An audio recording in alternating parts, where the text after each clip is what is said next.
Uh, Dear teachers, welcome to JS and English Learning. We are with Unit 8 of PGTRB, Approaches to Literature. And under Literary Criticism and Theory, we are to discuss archetypal criticism.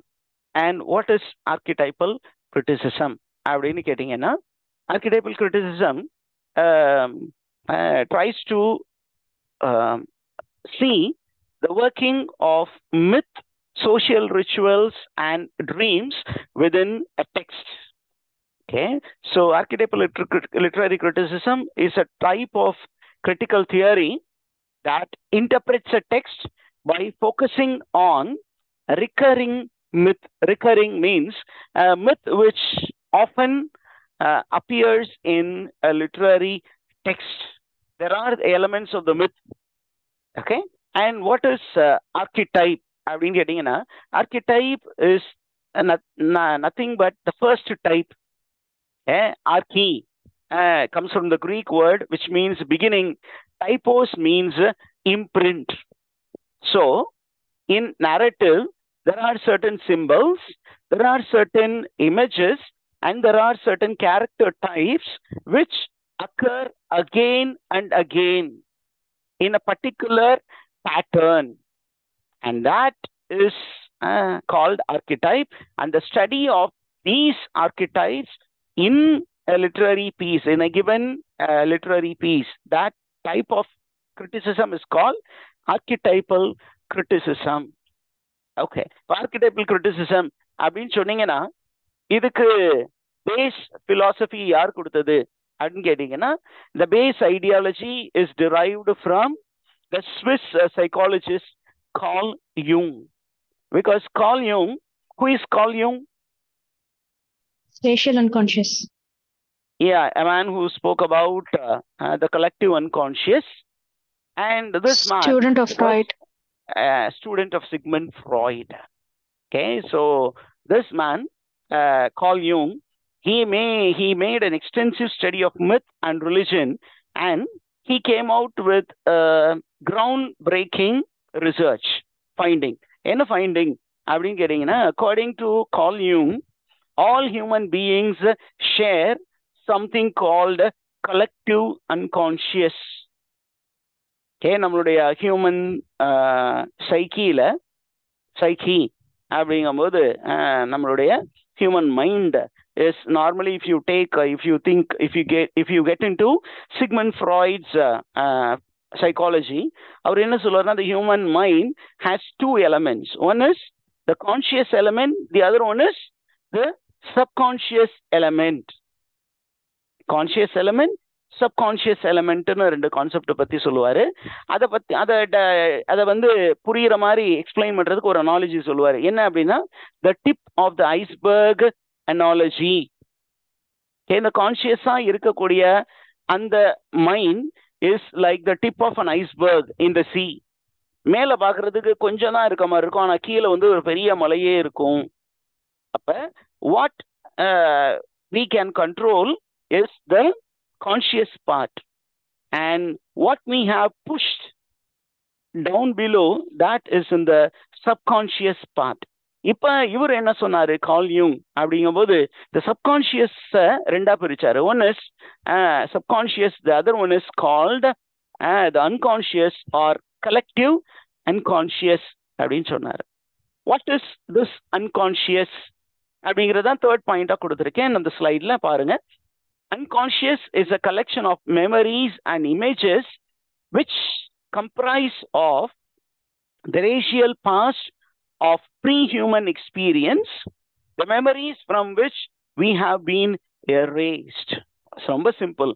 என்ன அப்படின்னா இன்கான்சியஸ்ல என்ன இருந்தது அப்படின்னா memories இருந்தது, images இருந்தது. எதை பத்தி memories, எதை பத்தி இமேஜஸ் அப்படின்னு கேட்டீங்கன்னா it is the memories and images of the race.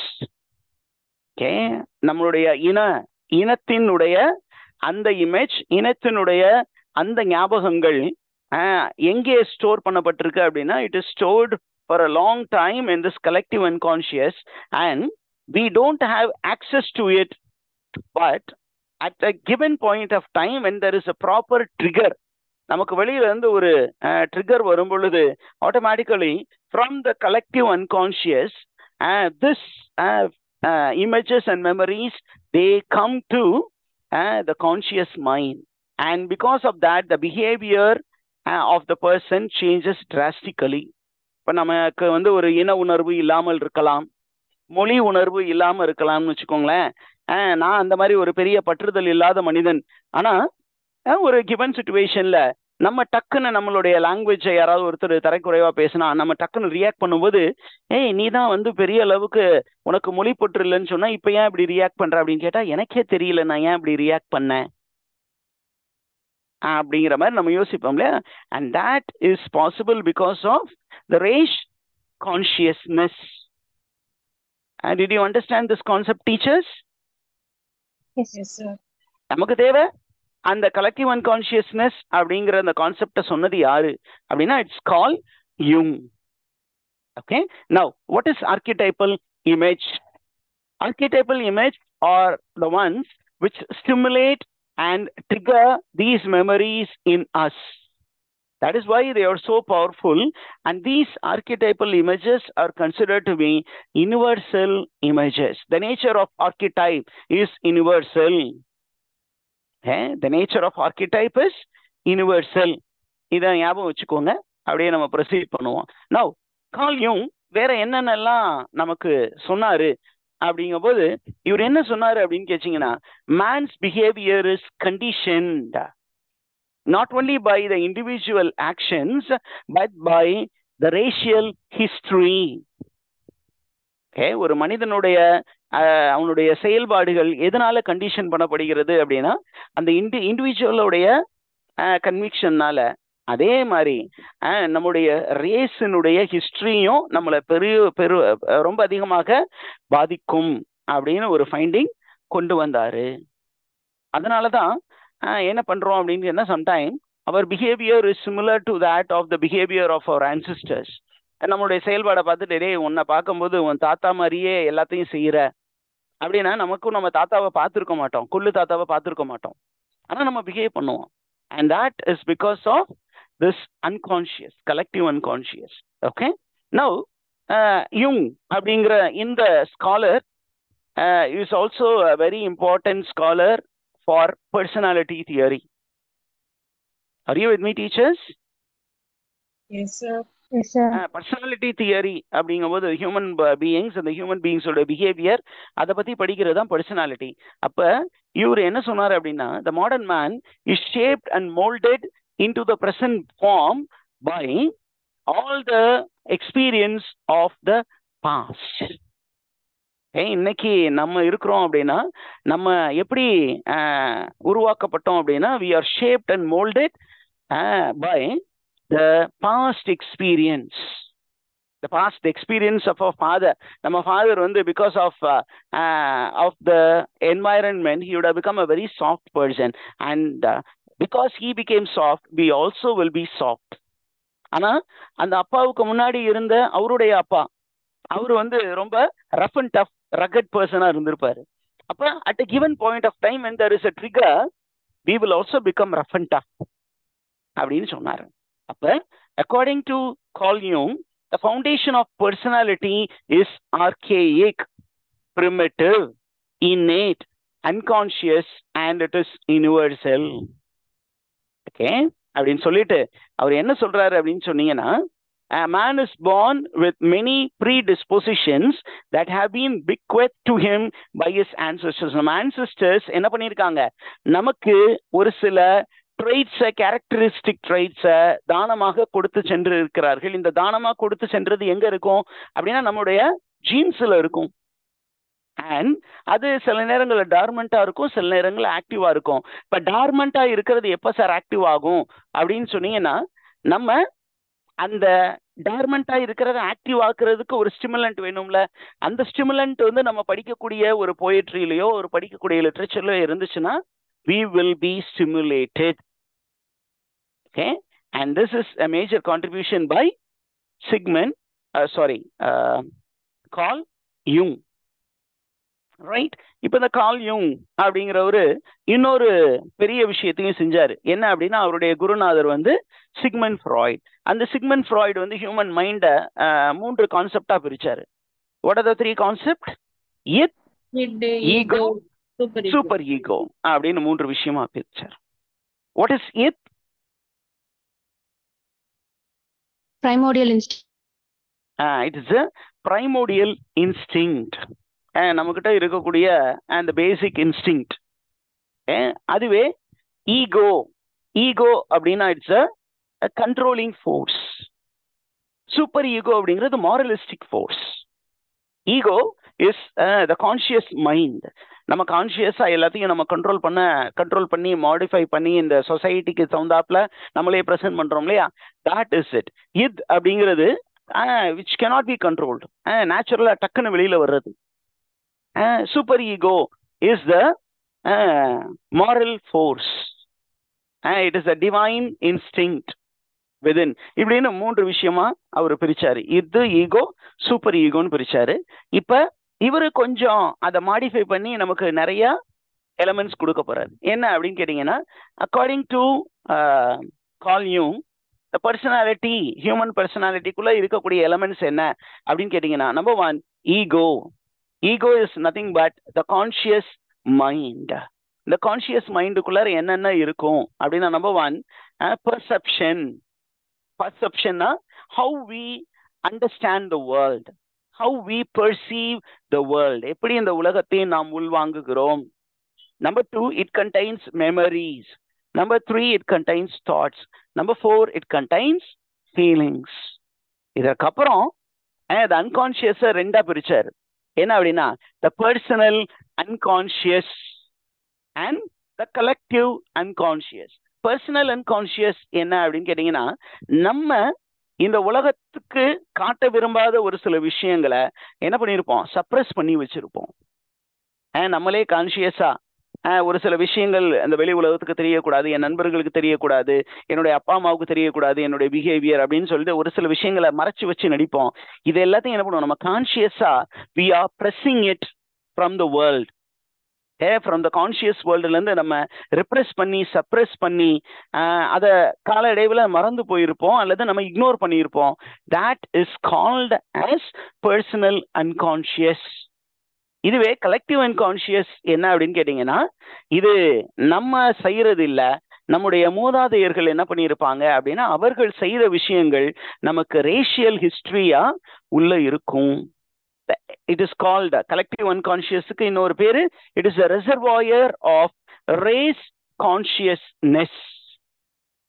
It's a reservoir of race consciousness. இதற்கப்புறம் நமக்கு இந்த ஆர்கிடைபல் கிரிட்டிசிசத்துல ரொம்ப முக்கியமா நிறைய தேவைப்படும் ஒரு டெக்ஸ்ட் படிக்கும் பொழுது. என்ன அப்படின்னா, இந்த டேர்ம்ஸ் எல்லாமே கொடுத்தது வந்து கால் யூங். இந்த கால் யூங் வேற என்ன கான்ட்ரிபியூட் பண்ணாரு அப்படின்னு சொன்னீங்கன்னா, அவரு பர்சனாலிட்டியை பத்தி பேசும்பொழுது he spoke about persona. What is persona அப்படின்னு கேட்கும்போது, persona is the mask that we wear to respond to the demands of the social convention. நம்ம எல்லாருமே ஒரு முகவடி போட்டு தான் இந்த வெளி உலகத்தோடு தொடர்பு கொள்கிறோம். ஏன் அப்படின்னா, அந்த வெளி உலகம் வந்து ரூல்ஸ் அண்ட் ரெகுலேஷன்ஸ் வச்சிருக்கு, எட்டிகெட்ஸ்ன்னு சொல்லுது, பிஹேவியரல் நார்ம்ஸ் சொல்லுது. அந்த நார்ம்ஸுக்கு ஃபிட்டின் ஆகுறதுக்கு நம்ம என்ன பண்றோம், ஒரு மாஸ்க் போட்டுட்டு நல்லவன் மாதிரி நடிச்சுக்கிட்டு இருக்கோம். ஆனா உள்ள வந்து நம்ம நல்லவனா அப்படிங்கிறது நமக்கு மட்டும்தான் தெரியும். ஆனா வெளி உலகத்துக்கு நம்ம எல்லாருமே ரொம்ப நல்லவனா ரொம்ப பக்திமானா காட்டுவோம். That is called the persona. So we are all actors. We conceal the real nature within and we don't show it outside. That which we show outside is only the false self, not the real self. That is persona. அதற்கப்புறம் பார்த்தீங்கன்னா, Sigmund Freud ஏற்கனவே 2 காம்ப்ளெக்ஸை பற்றி பேசியிருந்தார். What are the 2 complexes given by Sigmund Freud?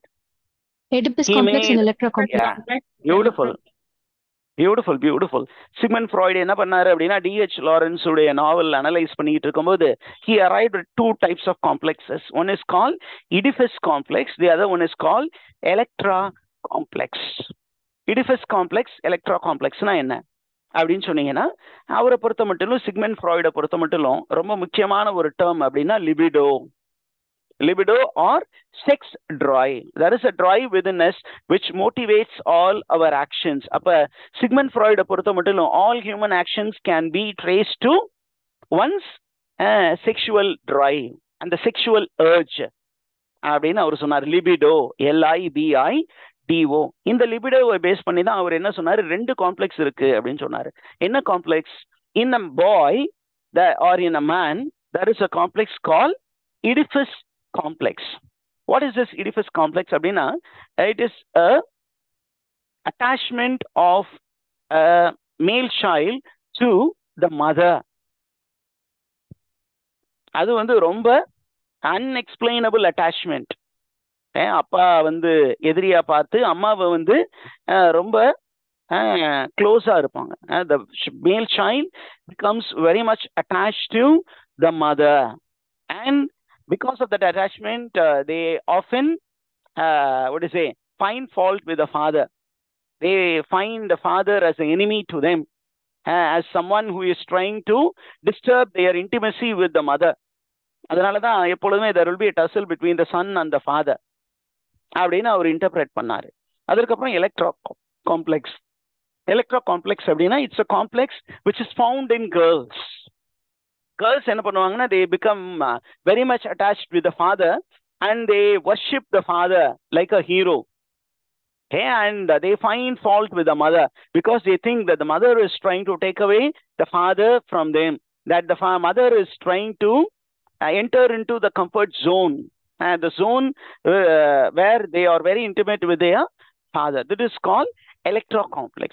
இந்த கான்செப்ட்லாம் கொடுத்தது Sigmund Freud.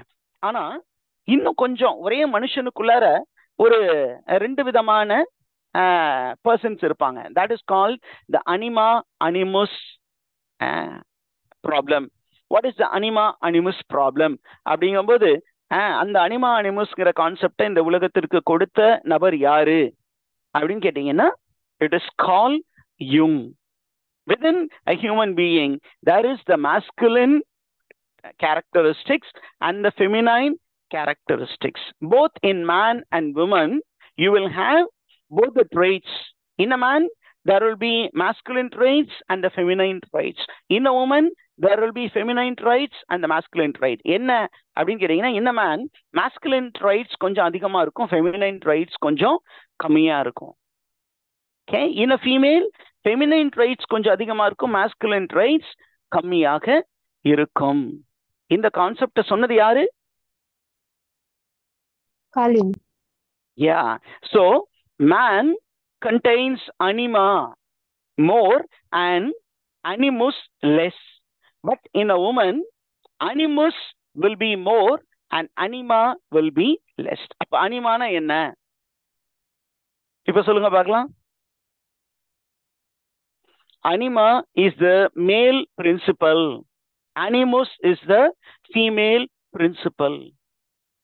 Anima male, animus female. அவ்வளவுதான். அந்த principal 2 பேர்கிட்டையும் இருக்கும். அனிமா வந்து கொஞ்சம் அதிகமா இருக்கும் மேல்ல, அனிமஸ் கொஞ்சம் கம்மியா இருக்கும்.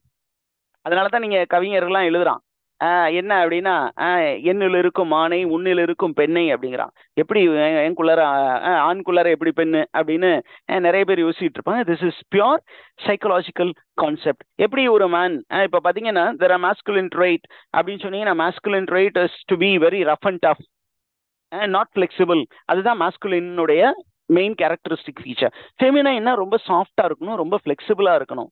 அதே நேரத்துல you have to be very silent in the face of problems. You have to bear pain. அதான் feminine trait. masculine அப்படிங்கும்போது it's very very bold-ஆ இருக்கணும். ஆனா இங்க பாத்தீங்கன்னா சில இடங்கள்ல ரிவர்ஸா இருக்கும். women are very bold, men are very emotional. நமக்கு ஒரு ஃபேமஸான புக் இருக்கு, men are from Mars, women are from Venus. Mars அப்படின்னா they are from the mind, intellect. அவனுக்கு இமோஷன்னா என்னன்னு தெரியாது. ஆனா ரிவர்ஸா இருக்கு.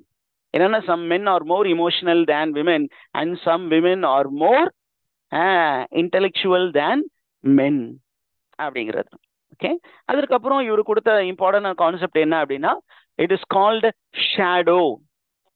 Okay, what is shadow அப்படின்னு கேட்டீங்கன்னா the animal side of a man's nature which we want to hide. நம்ம என்ன பண்றோம், நமக்குள்ளார ஒரு மிருகம் தூங்கிக்கிட்டு இருக்கு. நம்ம படத்துல டைலாக் எல்லாம் சொல்றோம், டேய் தேவையில்லாம நீ எனக்குள்ளார இருக்க மிருகத்தை தட்டி எழுப்ப பாக்குற, நீ தாங்க மாட்ட அப்படின்னு சொல்றான். அப்ப வெளி உலகத்தை நம்ம காட்டுறது பர்சனாலிட்டி, உள்ள மறைச்சு வச்சிருக்குது என்ன, it is the shadow, the animal instinct. Are you there with me teachers? Yes, sir. And what is the self? The self அப்படிங்கும்போது the totality of the personality and the shadow, அதனுடைய totality தான் self. இந்த self தான் ஈக்குலிபிரியத்துக்கு main காரணம். இப்ப சும்மா ஒரு summarise பண்றதுக்கு, ஏன்னா ரொம்ப சொல்லியாச்சு, ஒரு சம்மரைஸ் பண்றதுக்கு அப்படின்னு ஒரு ஸ்லைடு போட்டேன். என்ன அப்படின்னா, ஆர்கிடைப் என்னவாக இருக்கலாம் அப்படின்னா, அது ஒரு லிட்ரேச்சர்ல ஒரு சிம்பிளாக இருக்கலாம், ஒரு குறியீடு, சிம்பிள்னா குறியீடு, ஒரு இமேஜா இருக்கலாம், ஒரு பர்டிகுலர் கேரக்டரைசேஷனா இருக்கலாம், அல்லது ஒரு பர்டிகுலர் பிளாட் ஸ்ட்ரக்சரா இருக்கலாம். இது எந்த மாதிரி இலக்கியங்கள்ல அதிகமா பயன்படுத்துவோம் அப்படின்னா, it is used in myth.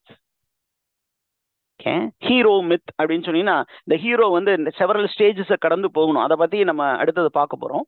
Then it is used in religion and folklore. Then it is used in dreams and fantasies. And then it is used in literature, dramas and film. குறியீடுகள் நிறைய பயன்படுத்துவாங்க மூவிஸ்ல. ஒரு காலத்துல பாத்தீங்கன்னா இந்த romance intimate சீன்ஸை ஸ்டேஜ்ல காட்ட மாட்டாங்க, ஸ்கிரீன்ல காட்ட மாட்டாங்க. இன்னைக்கு லிப்லாக் அப்படிங்கிறது ரொம்ப காமனா போயிடுச்சு. ஆனா ஒரு காலத்துல பாத்தீங்கன்னா என்ன பண்ணுவாங்க அப்படின்னா, நம்ம ஹீரோ அண்ட் ஹீரோயின் அந்த கிளைமேக்ஸ்ல ரெண்டு பேரும் தேர் அபவுட் டு கிஸ், என்ன பண்ணுவாங்கன்னா டக்குன்னு அந்த சீனை கட் பண்ணி ரெண்டு ஃபிளார்ஸ் அப்படியே பக்கத்துல ஒட்டோடு ஒன்று ஒட்டுவதை போல் காட்டுவாங்க. and that is called an archetype. அல்லது you find a flower and a bee going and sucking nectar to describe the intimacy between a male and a female. This is called archetype. ஒருத்தர் கோபம் ஆகுறாரு ஒரு சிச்சுவேஷன்ல, அந்த எப்பப்பெல்லாம் அந்த அதே மாதிரி சிச்சுவேஷன் வரும் பொழுது, இப்ப நான் சிகப்பு மனிதன் ஒரு படம் பார்த்திருப்பீங்க, அதுல எப்பப்பெல்லாம் வில்லன்களை பாக்குறாரோ அப்ப ஹீரோ ரஜினிகாந்தோடைய முகம் ரெட் கலரா மாறும். and that is a kind of archetypal imagery. now archetypal criticism அப்படின்னு சொன்னீங்கன்னா ரெண்டு பேரு ரொம்ப முக்கியம். ரொம்ப முக்கியம். அதுல the first one is Maud Botkin. He is a English critic who wrote a book called Archetypal Patterns in Poetry அப்படின்னு ஒரு புத்தகம் எழுதினார். அந்த புத்தகம் அடிக்கடி இது கொஸ்டினா கேக்குறாங்க. when was the book Archetypal Patterns in Poetry published?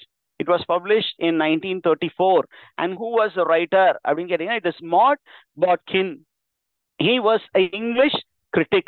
அதற்கப்புறம் பாத்தீங்கன்னா you have a very famous Canadian critic whose name has come to stay with archetypal criticism and myth criticism. archetypal criticismத்திலையும் myth criticismத்திலையும் ஒருத்தர் ரொம்ப பாப்புலரா பேசப்படுறாரு அப்படின்னா it is Northrop Frye. He is a Canadian critic. 2010ல June question பேப்பர்ல கேட்கப்பட்ட question. அவரு ஒரு book எழுதினாரு. The book is titled Anatomy of Criticism, published in 1957. அதுக்கப்புறம் நமக்கு ரொம்ப முக்கியமானது என்ன அப்படின்னு கேட்டீங்கன்னா இதுதான்.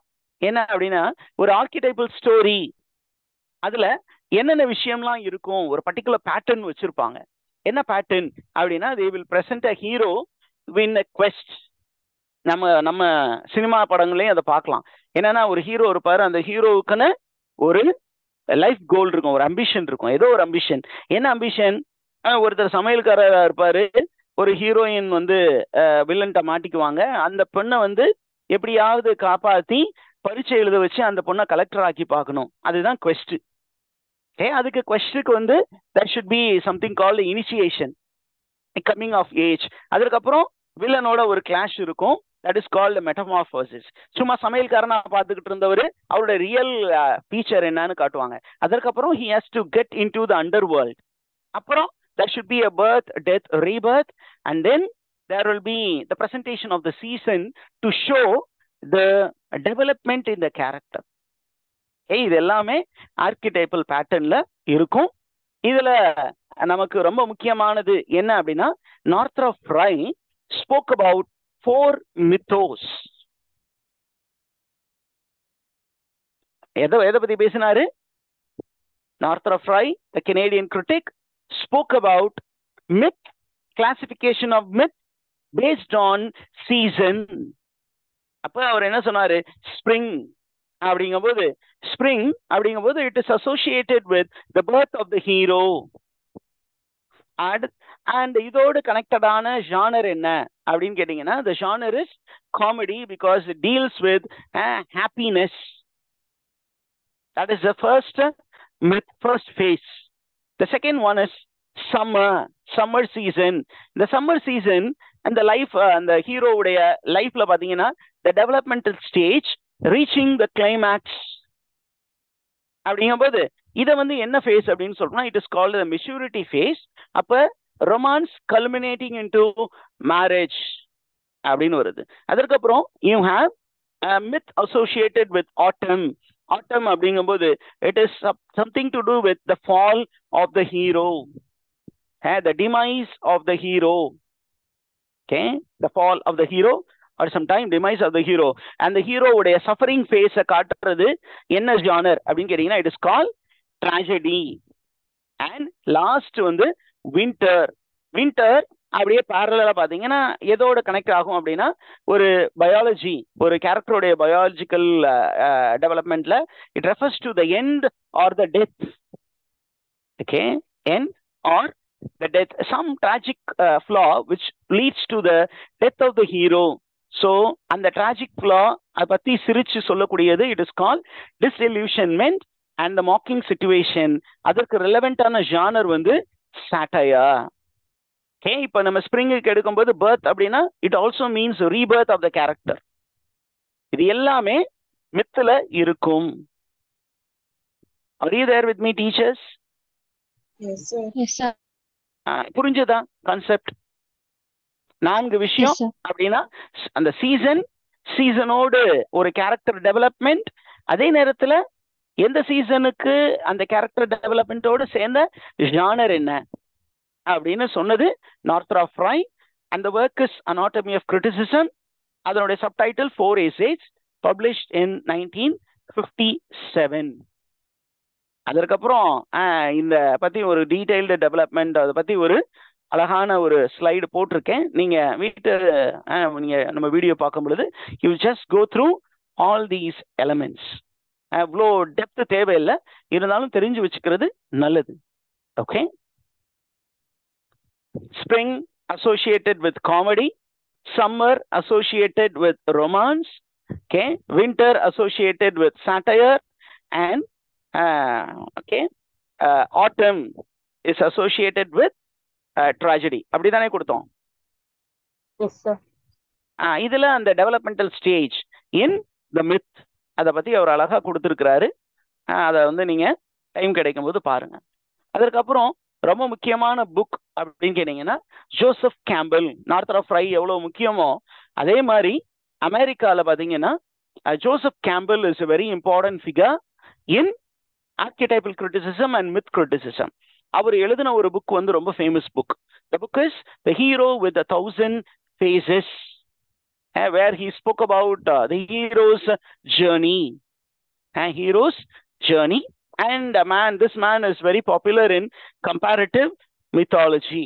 இதுல நமக்கு என்ன இது கேட்பாங்க அப்படின்னா, they will ask a question regarding how many stages were proposed by Joseph Campbell in his monomyth.